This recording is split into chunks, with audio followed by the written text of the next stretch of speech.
The winter of 1886 came down on the Dakota Territory like a hammer.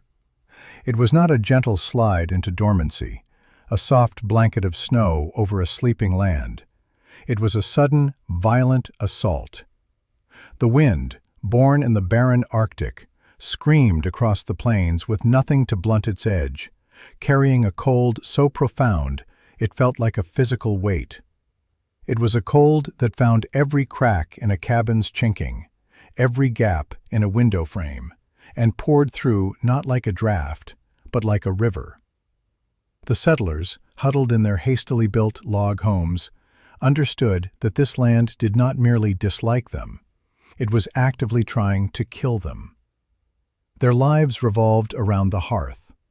The fireplace was the greedy, insatiable heart of every home, a roaring mouth that had to be fed constantly.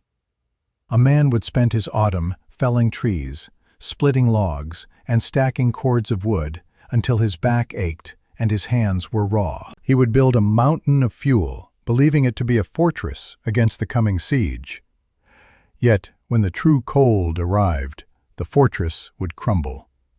The fire, no matter how high it blazed, seemed to throw its heat only a few feet. A man could scorch his face while his back remained frozen. Frost would creep across the floorboards from the corners of the room, glittering like a beautiful disease. It painted ferns of ice on the inside of the window panes and clung to the heads of the nails driven into the walls. The problem was universal, a shared misery that bound the small community of Prairie Ridge together. They all built their cabins the same way, the way their fathers and grandfathers had taught them. A stone foundation, if they were lucky. Log walls, chinked with mud and moss. And at one end, a massive stone fireplace with a wide, straight flue. It was a design meant for the dense, humid forests of the East, where the winters were tamer and the wood was plentiful. Here, on the treeless plains where every log was precious, the design was a fatal flaw. The straight flue acted like a chimney for warmth itself, sucking the heated air out of the cabin almost as fast as the fire could produce it. The settlers were, in effect, trying to heat the entire Dakota Territory, one log at a time. They burned through their wood piles at a terrifying rate. By January, men were forced to venture out into the blinding, wind-whipped snows to scavenge for more fuel, risking frostbite and their lives for a few more hours of meager warmth. Children were bundled in every blanket they owned, their breath pluming in the air inside their own homes. The cold was a constant, draining presence, a thief that stole energy, comfort, and hope. It was the great and terrible challenge that defined their existence, and it was a challenge they were losing. Into this landscape of struggle came Silas. He was a quiet man, a veteran of a forgotten war fought in a land of even deeper winters, a place where people had learned to coexist with the cold through centuries of careful observation. He had arrived the previous spring with his wife Ilara and their young daughter Anya. He did not boast or offer unsolicited advice. He watched, he listened, and he worked. He chose a plot of land slightly apart from the others, on a gentle rise that caught the morning sun. His neighbors saw him as an oddity. He was methodical to a fault, spending weeks laying his foundation, a task most men completed in days.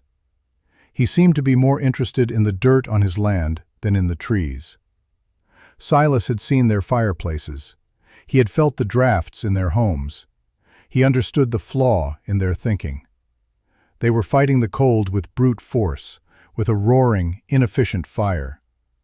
They were trying to win a war of attrition against an enemy with infinite reserves.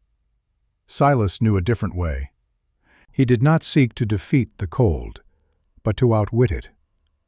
His knowledge was not from a book of engineering, but from a heritage of survival. It was a knowledge held in the memory of his hands, passed down from generations who had learned to make a single fire last through a long, dark night. As the first snows began to fall, the other men were finishing their cabins, their chimneys already pluming smoke into the gray sky. Silas's cabin, however, looked strangely incomplete. It had walls, a roof, and a floor, but where the massive stone chimney should have been, there was only a blank wall. Instead, in the center of the main room, he was building something else, something strange and monstrous to the eyes of his neighbors. It was a hulking mass of clay, sand, and fieldstone, a blocky, solid structure that seemed to take up a third of the living space. Jedediah, the settlement's most respected builder, was the first to confront him. He was a big man with a booming voice and a confidence born of having built nearly every structure in Prairie Ridge. He stood in Silas's doorway, his shadow falling long across the floor. "Silas," he said, not unkindly, "a man needs a hearth. What is this mound you're building? It looks like a baker's oven." Silas paused, wiping clay from his hands onto his trousers. He looked at the structure, then back at Jedediah. "It is a heater," he said simply. His voice was low, with the faint accent of his homeland. Jedediah squinted, trying to understand. "A heater? But where's the firebox?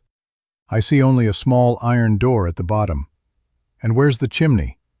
A fire needs to breathe, man. It needs to draw. A flue must go straight up, or the smoke will fill your house and kill your family in their sleep."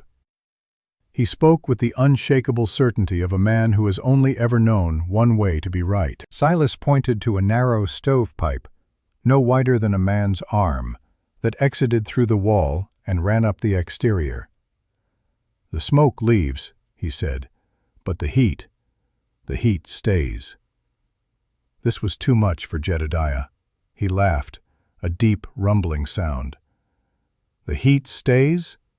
Silas, heat rises. That's the first rule of fire. You build a big fire, the heat goes up the chimney. That's how it works. This clay pile will choke on its own smoke. You'll be lucky if you can keep a flame lit in it for 5 minutes. He shook his head, a look of pity on his face. "Tear it down. I'll help you build a proper fireplace before the real snows come.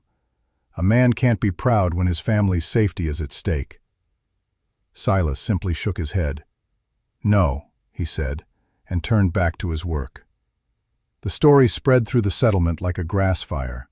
Silas, the quiet man, was building a clay mound to heat his home. He was a fool, a dreamer. The men laughed about it at the trading post.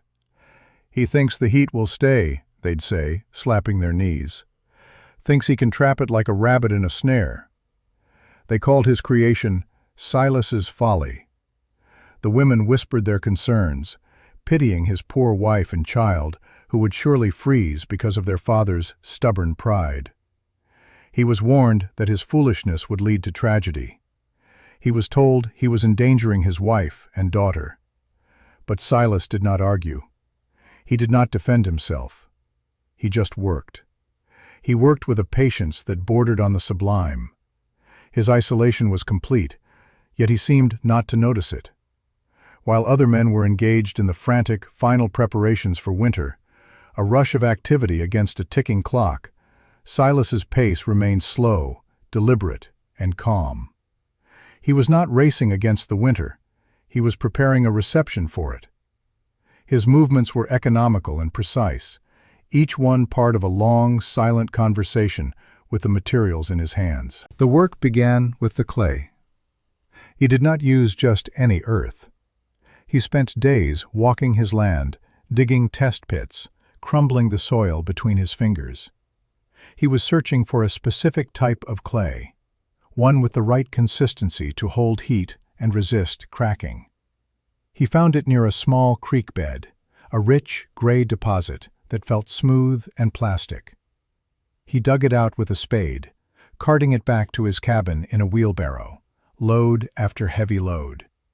He mixed it with sand and water in a shallow pit, stomping it with his bare feet until it was the perfect texture. Then he added chopped straw, not for strength, but to create tiny air pockets that would help with insulation. While Silas toiled in his mud pit, the sounds from the rest of the settlement were of axes and saws. His neighbors were making their final, desperate additions to their woodpiles. They worked with a frantic energy, fueled by fear. Their method was one of overwhelming supply. If a fire burned a cord of wood a week, they would stack 10 cords, hoping it would be enough. They saw Silas playing in the mud and shook their heads at his foolishness. He was wasting precious time on an unproven theory, while the wolf of winter was already at the door.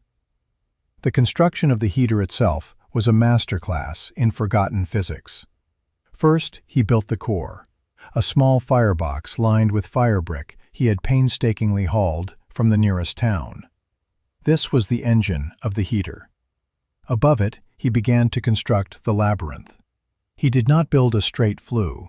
Instead, he created a long, winding, serpentine channel that snaked back and forth through the interior of the clay mass. He explained it once to Alara as she brought him a cup of water. "The fire is a dragon," he said, tracing the path with a muddy finger.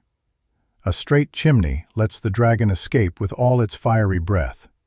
We must build it a long, winding cave.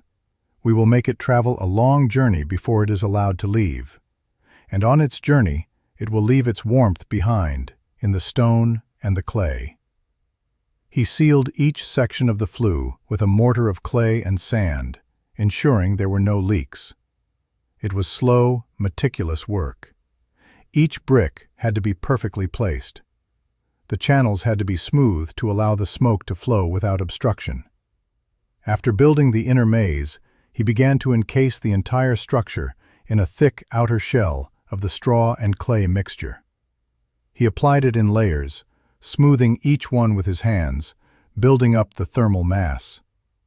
This was the heart of his idea. The mass was a battery for heat. It was designed to absorb the intense, short-lived energy of a hot fire and then release it slowly, steadily, over many hours. His neighbors, finishing their work, would sometimes wander over to watch him. They saw a man covering a pile of bricks with mud. They saw no logic in it. "It'll never draw," Jedediah repeated to anyone who would listen. "The smoke will cool in those winding tunnels and fall right back down into his house. He's building a tomb, not a hearth." The community, trusting Jedediah's experience over Silas's quiet eccentricity, nodded in agreement. They saw Silas's project not just as foolish, but as a rejection of their shared wisdom, an insult to the way things were done. His diligence was seen as obsession, his patience as madness. He was alone, surrounded by the certainty of their collective experience. The winter came not as a slow decline, but as a sudden, brutal blow. It was spoken of for generations afterward as the Great White Hurricane. It began not with snow, but with a terrifying drop in temperature. The air grew still and heavy, the sky taking on a strange, pearlescent gray. Then the wind began to rise, a low moan that grew into a piercing shriek. Within an hour, the world outside was gone, erased by a blinding, horizontal torrent of snow. It was not a storm, it was a siege. The wind was a physical force, a battering ram that slammed against the walls of the cabins. It drove the fine, granular snow into every conceivable crevice. It sounded like a freight train that never passed, a constant, deafening roar that vibrated through the logs and into the very bones of the people huddled inside. The temperature plummeted to levels none of them had ever experienced. 40, then 50 degrees below zero. Metal became so cold it would burn skin on contact. A cup of boiling water thrown out a door would freeze before it hit the ground. Inside the cabins of Prairie Ridge, a desperate battle was being fought. The traditional fireplaces, which had been merely inefficient before, now became instruments of torture. To generate any meaningful heat, The fires had to be kept roaring at maximum intensity. The draft they created was immense, sucking frigid air through the walls. The settlers were feeding their precious wood into a furnace that was actively pulling the Arctic into their homes. A man would stand by the fire, sweating from the intense radiant heat, while a few feet away, a bucket of water froze solid.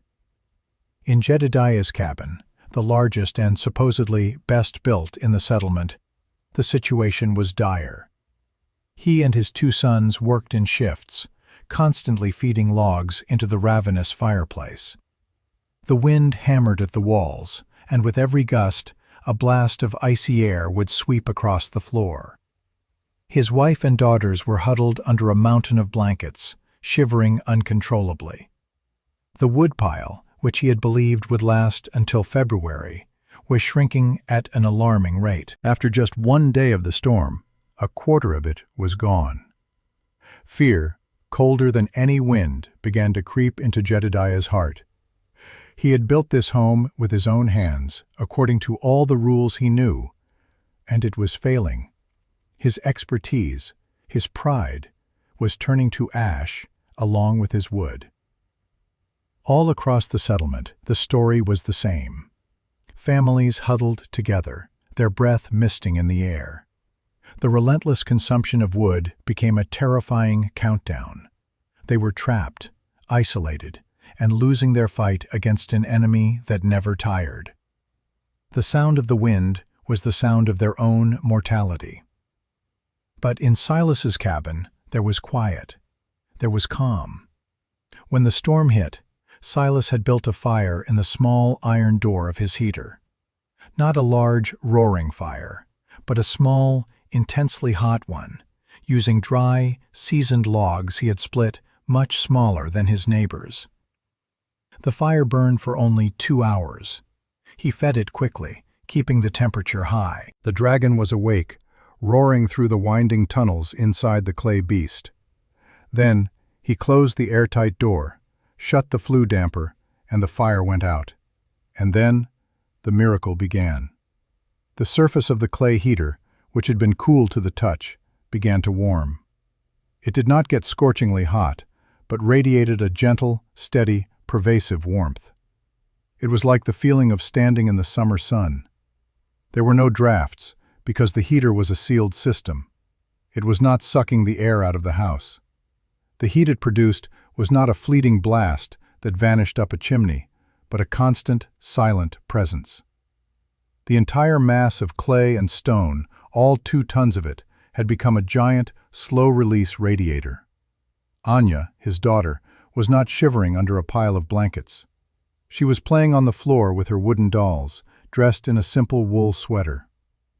Elara sat in a chair nearby, mending a sock, her hands nimble and warm. The air was not filled with smoke or the sound of a crackling fire.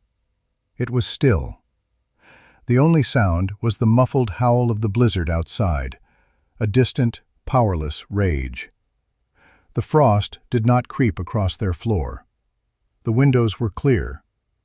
The temperature inside the small cabin was a steady, comfortable 65 degrees. Silas had used a single armload of wood, and he would not need to build another fire for 24 hours. His creation was working. It was not folly. It was salvation. The storm raged for 3 days and 3 nights without pause. For the settlers of Prairie Ridge, it was an eternity of cold, fear, and dwindling hope. On the 3rd day, Jedediah knew he was beaten. His woodpile was nearly gone. The temperature inside his cabin was now below freezing, even with the last of his logs burning in the hearth. His youngest daughter had a fever, her shivering turning into a dangerous lethargy. He looked at the faces of his family, pale and drawn in the flickering firelight, and his pride finally broke. It shattered completely, leaving only the raw terror of a father about to lose everything. There was only one place to go, one desperate, foolish hope. He bundled himself in every layer of clothing he owned and stepped out into the maelstrom. The wind knocked him back against his doorframe, stealing his breath. The world was a white chaos, visibility non-existent. He tied a rope from his door to his woodshed, and from there he began to navigate by memory, stumbling through waist-deep drifts toward the faint glow he prayed was Silas's cabin. It was a journey of 100 yards that felt like 100 miles. The cold was a physical pain, a needle-like agony in his lungs with every breath. He fell multiple times, the snow sucking at him like quicksand. He was guided only by a single, shameful thought. The fool might have been right. When he finally blundered into the wall of Silas's home, he was nearly spent. He fumbled along the logs until he found the door and hammered on it with a frozen fist. The door opened, and Silas stood there, silhouetted against a soft, warm light. He simply looked at Jedediah, his face calm, showing no surprise. Jedediah fell inside, collapsing to his knees on the floor, gasping for breath, his beard caked in ice. The first thing he felt was the warmth. It was the most profound and shocking sensation of his life. It was not the harsh, dry heat of a fire. It was a gentle, even warmth that seemed to soak into his frozen limbs, into his very core. It felt alive. He looked around, bewildered. There was no fire. The hulking clay structure stood silent in the center of the room. A little girl was sleeping peacefully in a small bed in the corner. The air was still and sweet. He looked at the walls, free of frost. He looked at Silas's wife, who was offering him a steaming mug of tea. He looked at the massive, silent heater. "How?" he whispered, his voice cracking. "There is no fire." Silas gestured toward the clay mass. "The fire was this morning," he said. "The heat is still here. It will be here until tomorrow morning." Jedediah stared, his mind struggling to comprehend what he was seeing and feeling. All his knowledge, all his experience, was a lie. He had spent his life building structures that leaked heat like a sieve, while this quiet stranger had built a vessel that held it. He had mocked this man, had called him a fool in front of the entire community. And this man's wisdom was the only thing that could save his family. In that moment, Jedediah was not a master builder. He was a child who knew nothing. He did not say, "I told you so." Silas did not gloat. He simply helped the frozen man to a chair and said, "My house is warm. Bring your family." The storm finally broke on the 4th day. The wind died down, leaving behind a world of profound silence, buried under mountains of snow. The sun rose on a landscape transformed, pristine and lethal.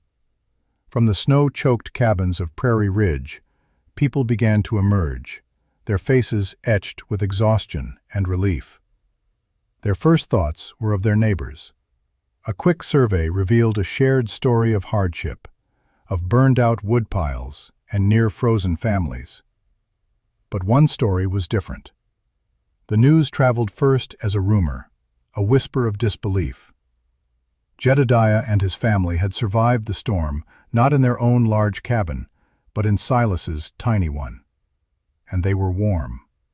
Not just surviving, but comfortable. The first visitor, a neighbor named Thomas, whose own cabin was now colder than an icebox, made his way through the deep drifts to see for himself. He knocked on the door, expecting to find a crowded, smoky hovel. When he stepped inside, he experienced the same shock that Jedediah had. The calm, steady, radiant warmth. He saw the two families coexisting in the small space, not huddled together for survival, but resting in a state of impossible peace. He saw Silas's daughter playing. He saw Jedediah's wife weeping softly, not from sorrow, but from the sheer, overwhelming relief of being truly warm for the first time in days. Thomas stood speechless, turning in a slow circle, taking in the scene. The silent clay beast dominated the room, its surface emanating a gentle heat that felt more nourishing than any fire. The laughter that had echoed through the settlement for months died in his throat, replaced by a profound and humbling awe. Word spread. Throughout the day, a slow procession of settlers made the pilgrimage to Silas's cabin. Each one arrived a skeptic and left a convert. They would enter, shivering, their faces grim, and stop dead in the doorway, their expressions changing from doubt to astonishment to reverence. They would touch the surface of the heater, feel its impossible, enduring warmth, and shake their heads in wonder. The mockery was replaced by a deep, communal silence.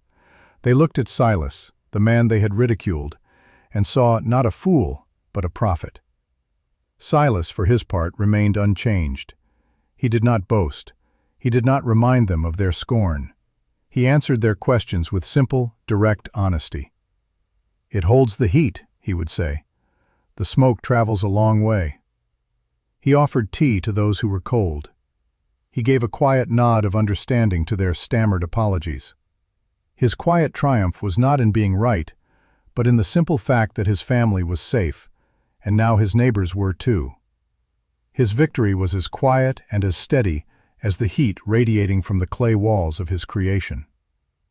A few days later, after the community had taken stock of their losses and shared what little wood remained, Jedediah returned to Silas's cabin. He did not come to offer thanks again, but for a different purpose. He held a pencil and a small, leather-bound notebook in his hand. He stood before Silas, his shoulders slumped not in defeat, but in humility. The arrogant pride was gone, replaced by the earnestness of a student. "Teach me," Jedediah said, his voice quiet but firm. "I was wrong. Everything I knew was wrong. Teach me how you did this." Silas nodded. He did not demand payment or an apology. He saw a man who was ready to learn, and that was enough. He led Jedediah to the heater and began to explain the principles, not with complex terms, but with the simple logic of the earth. He drew a diagram in the condensation on the window pane, showing the serpentine path of the flue. He explained the concept of thermal mass, how stone and clay act like a sponge for heat. He described the importance of a small, hot fire versus a large, lazy one. He shared his knowledge as freely as he would share a loaf of bread. Jedediah listened, his pencil scratching furiously in his notebook. He, the master builder, was unlearning a lifetime of flawed assumptions. He asked questions, no longer to challenge, but to understand. He was not just learning how to build a heater. He was learning a new way of seeing the world, a way that valued observation over tradition and humility over pride. Others soon joined him. The men who had laughed the loudest now stood in Silas's cabin, listening intently, their faces serious. Silas's home became a schoolhouse, and the silent clay heater was its primary lesson. He shared everything, holding nothing back. The secrets of his ancestors became a gift to the community that had once scorned him. When the great thaw finally came, and the grip of winter loosened, the landscape of Prairie Ridge began to change. The sound of construction returned, but it was different now. The first thing men did was not fell trees for a new cabin, but search for the right kind of clay. They dug into creek beds and hillsides, testing the soil between their fingers, just as they had seen Silas do.